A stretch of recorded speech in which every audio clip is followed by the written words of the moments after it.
অনেক দিন পর একটা ফুল ব্লগ করতেছি।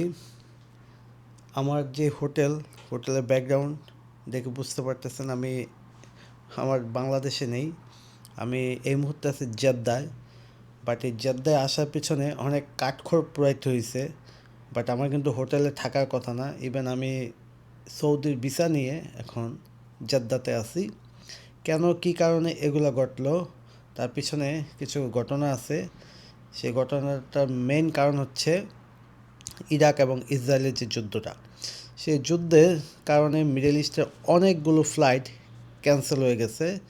তো যেটা ইম্প্যাক্ট আমার যে ফ্লাইট সেটা তো পড়ছে। আমার ফ্লাইট ছিল সৌদি এয়ারলাইন্সে, স্টিল নাও সৌদি এয়ারলাইন্সে ফ্লাইট রানিং আছে, বাট তারা ডিলে করে আসতেছে, ডিলে করে যাচ্ছে, যার জন্য কানেক্টিং ফ্লাইটগুলো তারা ক্যান্সেল করে দিচ্ছে। লাইক আমার ফ্লাইট ছিল ঢাকা থেকে জেদ্দা অ্যান্ড জেদ্দা থেকে ম্যানচেস্টার, অ্যান্ড দুইটা ফ্লাইটের মাঝখানে 1.5 আওয়ার ছিল আমার ট্রান্সফার টাইম। সো প্লেনগুলো 1.5 ঘন্টা 2 ঘন্টা লেট করে যখন এখানে আসে, সো জেদ্দা থেকে ম্যানচেস্টার প্লেনটা চলে যাচ্ছে। সৌদি এয়ারলাইন্স থেকে আমাকে আমার 3 তারিখে ফ্লাইট ক্যান্সেল করা হয়েছে, দেন 4 তারিখ রিশিডিউল করে দেওয়া হয়েছে, সেই 4 তারিখের ফ্লাইটও ক্যান্সেল করছে। তারপর সেই 4 তারিখের ফ্লাইটটা আমি কোনো মতে চেঞ্জ করে ঢাকা থেকে জেদ্দা 4 তারিখ, দেন 5 তারিখে জেদ্দা থেকে ম্যানচেস্টার যাওয়ার একটা টিকিট ব্যবস্থা করেছি সৌদি এয়ারলাইন্স থেকে। তো এই পুরো যে ঘটনাটা আমার সাথে বাংলাদেশ থেকে হয়ে আসতেছে। সো সেগুলা কী ঘটলো সেগুলো একটু দেখুন, দেখার পরে জেদ্দার অভিজ্ঞতা সম্পর্কে আপনাদের বলতেছি। আজকে বাংলাদেশ থেকে ব্যাক করে চলে যাচ্ছি, আর আসছিলাম অনলি 10 দিনের জন্য, কিন্তু আমার ফ্লাইট গতকাল ছিল, ফ্লাইট ক্যান্সেল হয়েছে। ইরান ইসরায়েল যুক্তরাষ্ট্রের যে যুদ্ধ, যার জন্য ফ্লাইট অনেকগুলো ক্যান্সেল হয়ে গেছে মিডল ইস্টের, তার মধ্যে আমারটাও পড়ছিল। তো আজকে আসছি, আজকে আবার দেখাচ্ছে ফ্লাইট দিলে, বাট এখানে ফ্লাইট টাইম দেখাচ্ছে 1:50, কিন্তু ফ্লাইট টাইম আমার কাছে নোটিফিকেশান আসছে 3:05 ছাড়বে। তো স্টিল আমি লাইনে দাঁড়ানো, আমার পেছনে হিউজ মানুষ, সবাই জেদ্দার উদ্দেশ্যে যাবে, সবাই ওয়েট করতেছে। তো আমারও এখন ওয়েট করার পালা, আমি একেবারে কাউন্টারের সামনেই। সো বাট কাউন্টারে এখন কোনো লোক আসে নাই, যদি লোক আসে তারপরে তারা চেক ইন করবে, আমার লাগেজগুলো করব, বোর্ডিং পাসটা নিব, দেখি কি হয়। একটা হেক্টিক জার্নি হতে যাবে, তো সব কিছু শেয়ার করবো আপনাদের সাথে। ফাইনালি আমি আজকে আমার যাত্রাটা হচ্ছে। তো প্রথম যে প্রবলেমটা ছিল, তারা ঢাকা থেকে ম্যানচেস্টারের সকল ফ্লাইট ক্যান্সেল করে দিয়েছে। বাট তারপরে আমি তাদের অফিসে যোগাযোগ করলাম, তো অফিস থেকে তারা আমাকে একটা সাজেশন দিল যে আমাকে ঢাকা থেকে জেদ্দা যেতে হবে, দেন জেদ্দা এক রাত থাকতে হবে, এবং জেদ্দা থেকে পরের দিন ম্যানচেস্টার যেতে হবে। আদারওয়াইজ আর কোনো অপশন নয়, কারণ আমার ম্যানচেস্টার যাওয়াটা খুব জরুরি।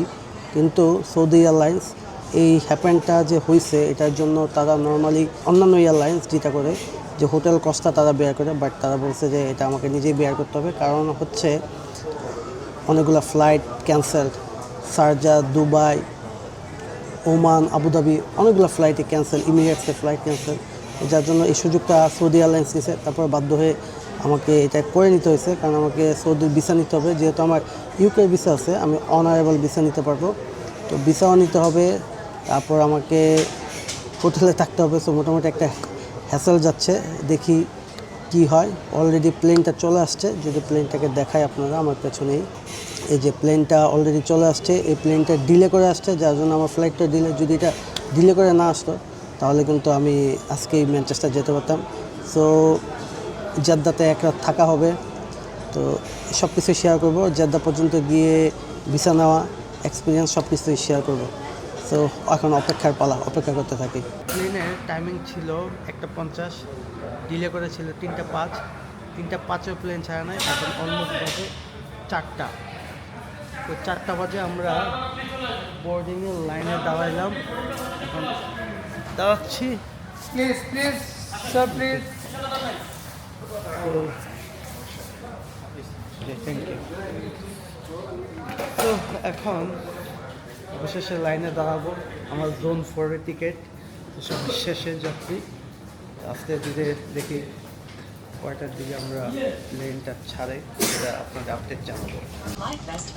ফাইনালি অনেক জল্পনা কল্পনা পরে প্লেনে সিটে বসলাম, এখন জেদ্দা যাচ্ছি।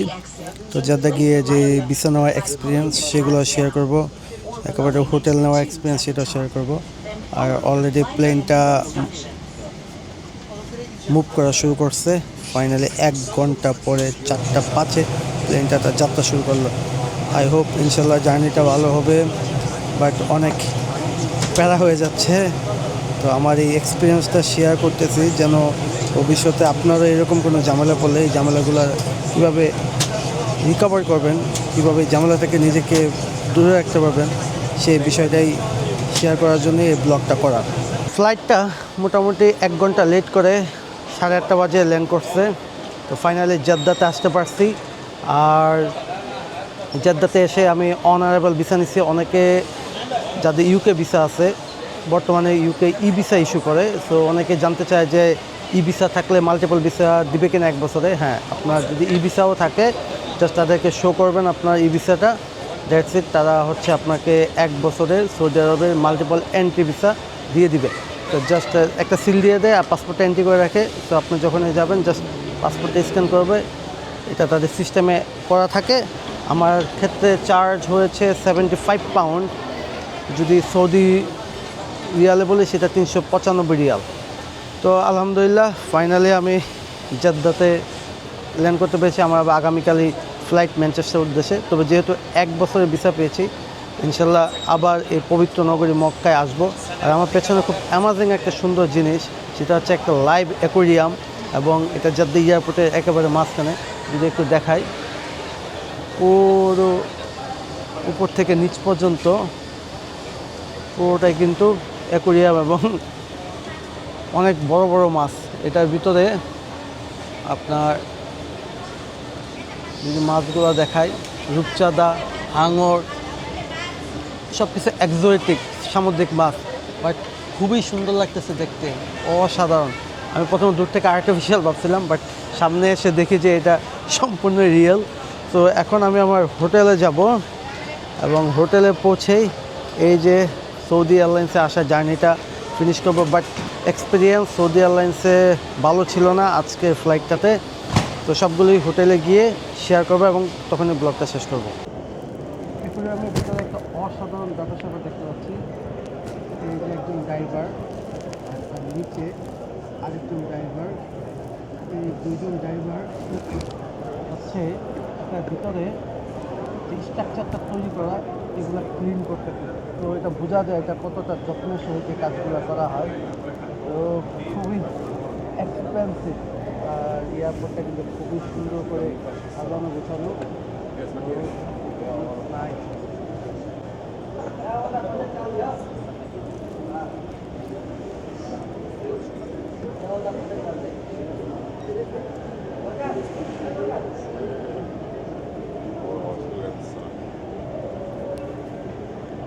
নানাবিধ কার্যক্রম শেষ করে জেদ্দা এসে পৌঁছাইলাম। জেদ্দায় পৌঁছে আমার প্রথম যেটা করতে হয়েছে, আমার পাসপোর্টে হচ্ছে আমাকে সৌদির ভিসা নিতে হয়েছে। যেহেতু আমার ইউকের ভিসা আছে, আমি অনারেবল 1 ইয়ার মাল্টিপল এন্ট্রি ট্যুরিস্ট ভিসা পেয়েছি।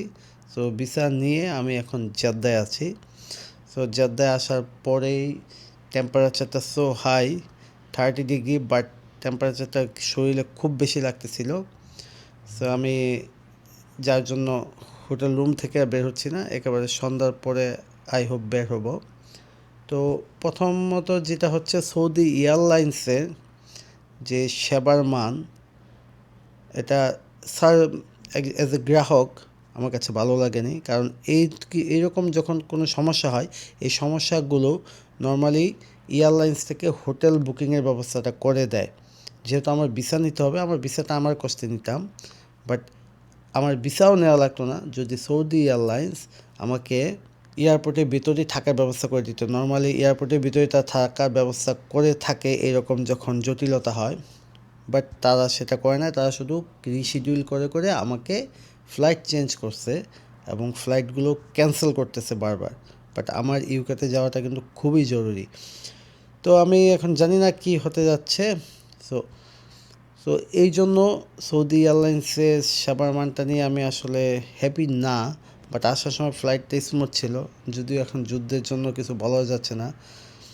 তো আই হোপ আমার এই অভিজ্ঞতাটা আপনাদের সাথে শেয়ার করতে পেরে আপনারা কেউ যদি এরকম বিপদে পড়েন অবশ্যই সরাসরি কথা বলে যেই সুযোগটা থাকে সবগুলো সুযোগ কাজে লাগানোর চেষ্টা করবেন।